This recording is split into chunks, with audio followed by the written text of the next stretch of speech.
లలిత exchange Utsav పాత నగల అదే బరువుకి కొత్త నగలు తీసుకో నగల ప్రైస్ లో 20% ఆదా చేసుకోవచ్చు. అదే మాదిరిగా మూడోసారి మళ్ళా నన్ను ఎమ్మెల్యేగా గెలిపించారు. నా జీవితం ధన్యమైపోయిందన్నా. నాకు నా జీవితం ఇక ఈ ప్రజాసేవకే అంకితం అన్నా. నాకు అక్కలైనా చెల్లెళ్ళైనా అన్నలైనా తమ్ముళ్ళైనా ఏదైనా చుట్టాలు బావలైనా ఏదైనా కొడుకులైనా కోడళ్ళైనా అంతా మీరే అన్న నాకు.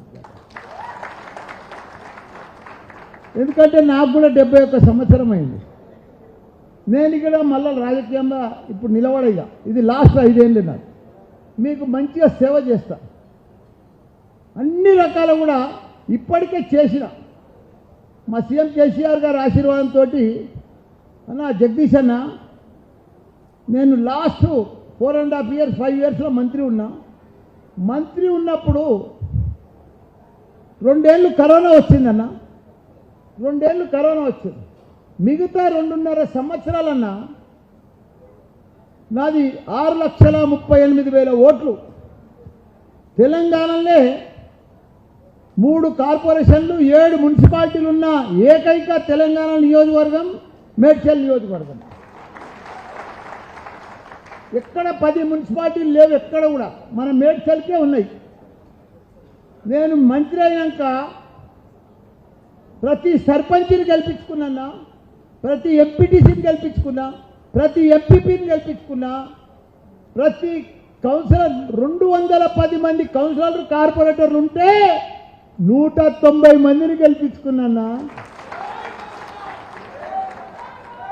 ఇవన్నీ కూడా నేను మంత్రి కాగానే నాకు అన్ని ఎలక్షన్స్ వచ్చిన ఏడాది దాకా ప్రతి ఎలక్షన్ గెలుపు మనదే అన్న.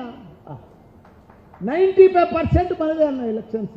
ప్రతి ఒక్కటి 10 మంది చైర్మన్లు అన్నా, మనకు 3 మేయర్లు 7 మంది చైర్మన్లు, ఒక మళ్ళా డిసిఎంఎస్ వైస్ చైర్మన్, మళ్ళా జిల్లా పరిషత్ చైర్మన్, మళ్ళా గ్రంథాలయ చైర్మన్, మళ్ళా మార్కెట్ చైర్మన్.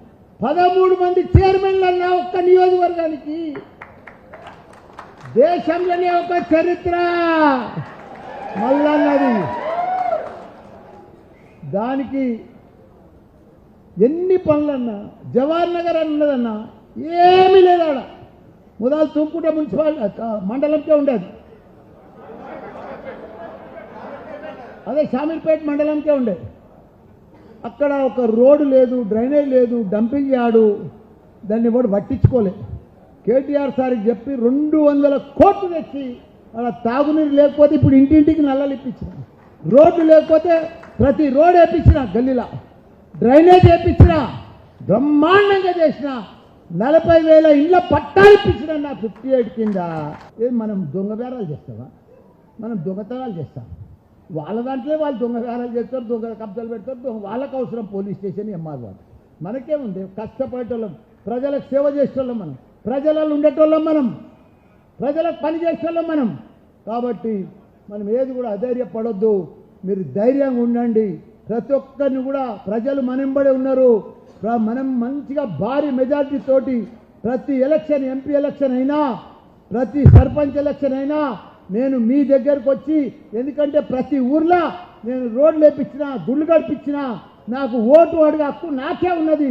కాబట్టి ఊర్లలో దండం పెట్టుకొని పాదయాత్ర చేసి మీ అందరినీ కూడా ఎంపీటీసీలను జెడ్పీటీసీలను మళ్ళీ పోయినసారి ఎట్లా గెలిపించున్నో ఇప్పుడు కూడా అట్లా గెలిపించే బాధ్యత నాదే అని కూడా మీ అందరికి కూడా మనవి చేస్తున్నా. మనమందరం కూడా ఒక కుటుంబం, మనమంతా కూడా కుటుంబాలు ఎప్పుడు కూడా ఏవి పంచాయతీ రానియం, ఒక టీం వర్క్, ఒక గ్రూప్, ఒక టీం. నా కొడుకులను కూడా మీరు చూసిరే, మంత్రి ఉన్నప్పుడు కూడా నా కొడుకులను చూసిరే. వాళ్ళు సేవకులే కానీ ఎప్పుడన్నా లీడర్గిరి చేసినారే, ఎప్పుడన్నా రూపాయలు చేసినారే, వాళ్ళు ప్రౌడ్ చేసినారే, కమాండ్ చేసినారే. బంగారం అసలు కొడుకులే నాకు.